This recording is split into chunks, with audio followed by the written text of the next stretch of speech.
చంద్రశేఖర్ రెడ్డి గారు, గోపాలరెడ్డి గారు కూర్చోండి. నమస్కారం అధ్యక్ష. నిన్నటి రోజున గవర్నర్ గారి ప్రసంగానికి ప్లీజ్ 5 minutes అండి. చంద్రశేఖర్ రెడ్డి గారు 5 minutes మాట్లాడవలసిందిగా నాకు అవకాశం ఇచ్చినందుకు మీకు ధన్యవాదాలు తెలియజేస్తున్నాను అధ్యక్ష. ప్రధానంగా ఏ ప్రభుత్వమైనా కూడా విద్య, వైద్యం, సంక్షేమం, ఆహారం, అందరికీ కూడా పక్కా ఇల్లు, వీటి మీద ఎక్కువ కాన్సన్ట్రేషన్ కూడా చేయడం జరుగుతుంది.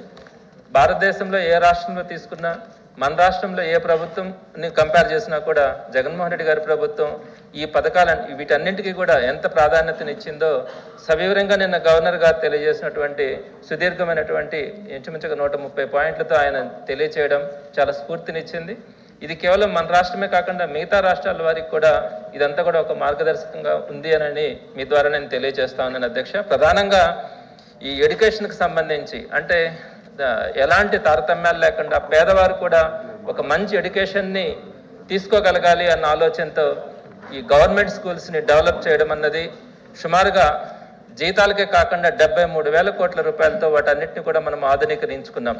అయితే గౌరవ సభ్యులు ఇందాక చెప్పారు, ఊరికే మనము ఇన్ఫ్రాస్ట్రక్చర్ కానీ అవన్నీ కూడా డెవలప్ చేశారు, కానీ డిఎస్సి ద్వారా టీచర్స్ని రిక్రూట్ చేయకుండా మనం క్వాలిటీ ఎడ్యుకేషన్ని ఏ విధంగా మనం ఎక్స్పెక్ట్ చేయగలమని కొంతమంది గౌరవ సభ్యులు కూడా ఇందాక ప్రస్తావించడం జరిగింది. నేను ఈ పరంగా తెలియచేస్తా ఉన్నాను అధ్యక్ష. ఈరోజు ఎక్కడ కూడా 95% టీచర్స్ మన దగ్గర అవైలబిలిటీలో ఉన్నారు. ప్రతి స్కూల్లో కూడా ఎక్కడా కూడా కాంప్రమైజ్ కాకుండా ఒక క్వాలిటీ ఎడ్యుకేషన్ ఇస్తా ఉన్నాం.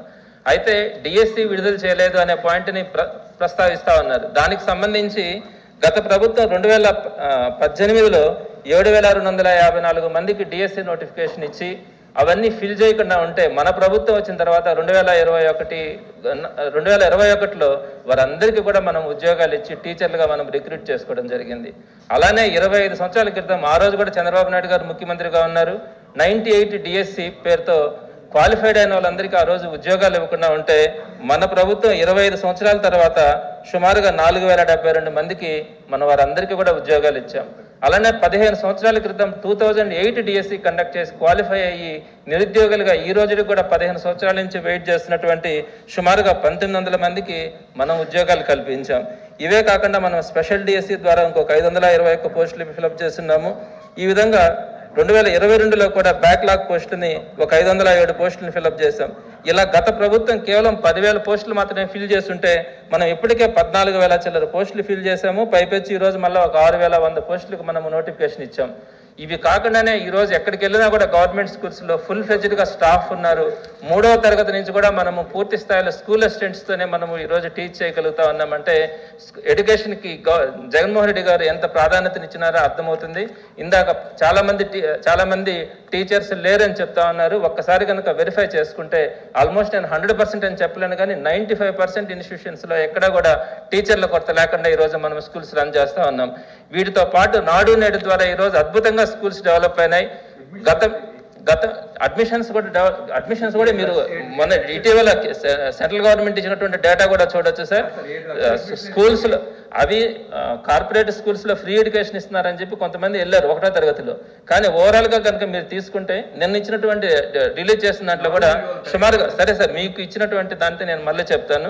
నాడు నేడు ద్వారా అద్భుతంగా ఈరోజు మనం ఇన్స్టిట్యూషన్స్ కూడా డెవలప్ చేసుకున్నాం. ఫ్యాన్స్ కానీ, లైట్స్ కానీ, ఫర్నిచర్ కానీ, గ్రీన్ బోర్డ్స్ కానీ ఇవన్నింటినీ కూడా మన టాయిలెట్స్ ప్రధానంగా ఇంతకుముందు లేడీ టీచర్స్ కానీ ఆడపిల్లలు కానీ బాత్రూమ్కి వెళ్ళే అవకాశం కూడా ఉండేది కాదు. ఈరోజు అంత అద్భుతంగా మన ఇన్స్టిట్యూషన్స్ డెవలప్ చేసుకున్నాం. ప్రతి క్లాస్ రూమ్ కూడా 2.5 లక్షల రూపాయలతో ఐఎఫ్పి బోర్డ్స్ని మనం ఇంట్రడ్యూస్ చేసుకున్నాం. జగనన్న విద్యా కానుక ద్వారా చక్కగా పిల్లలందరికీ యూనిఫామ్స్, బుక్స్, అలానే చక్కగా వారికి గోరుముద్ద కార్యక్రమం కానీ, పౌష్టికాహారంతో రాగి జావా, ఉచితంగా ట్యాబ్లు, ఇంగ్లీష్ మీడియం విద్య, ఈ విధంగా గవర్నమెంట్ విద్యా వ్యవస్థని మనం సమూలంగా కూడా అత్యున్నత స్థాయిలోకి తీసుకెళ్ళాం. మామూలుగా మనకంతా కూడా స్టేట్ సిలబస్ కానీ నేషనల్ లెవెల్లో అయితే సిబిఎస్ఈ సిలబస్ ఉంటుంది. అలా కాకుండా ఇంటర్నేషనల్ సిలబస్ని ఈరోజు మనం గవర్నమెంట్ స్కూల్స్లో ఇంట్రడ్యూస్ చేయబోతా ఉన్నాం. దాన్ని ఐబీ సిలబస్ అంటా ఉన్నాం. అంటే అంతర్జాతీయ స్థాయిలో మన ప్రభుత్వ విద్యా సంస్థలు చదువుతున్నటువంటి విద్యార్థుల్ని ఆ స్థాయిలో మనం డెవలప్ చేసుకోవాలన్న ఆలోచనతో ఐబీ సిలబస్ని తీసుకురావడం కానీ, టోఫెల్ శిక్షణ ఇవ్వడం కానీ, అలానే అమ్మఒడి గురించి కూడా ఇందాక కామెంట్ చేస్తా ఉన్నారు. గవర్నమెంట్ చెప్పింది కేవలం అమ్మకి ఇస్తామని చెప్పారు, చదువుకునే పిల్లలకి అని కాదు. అంటే ఒకవేళ ఇద్దరు పిల్లలు ఉంటే ఒక పిల్లోడిని చదివించి ఒక పిల్లోడిని కూలీకి పంపిస్తారన్న ఆలోచనతో ఆ ఒక్క బిడ్డను కూడా మీరు చదివించండి, నేను ఆ ఒక్క బిడ్డ మీకు సంపాదించే విధంగా 15,000 రూపాయలు నేను ఇస్తానని చెప్పారు.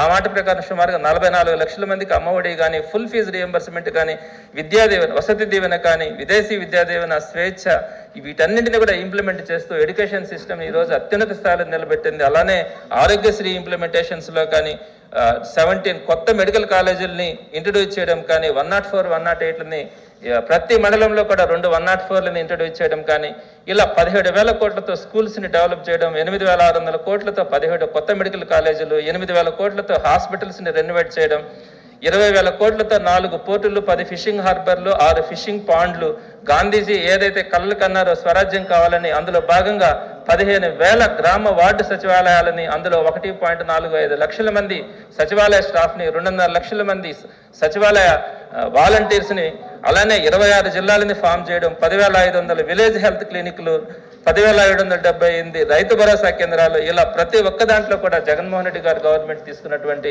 కార్యక్రమాలన్నీ కూడా అందరికీ ఆదర్శమనే చెప్పాలి.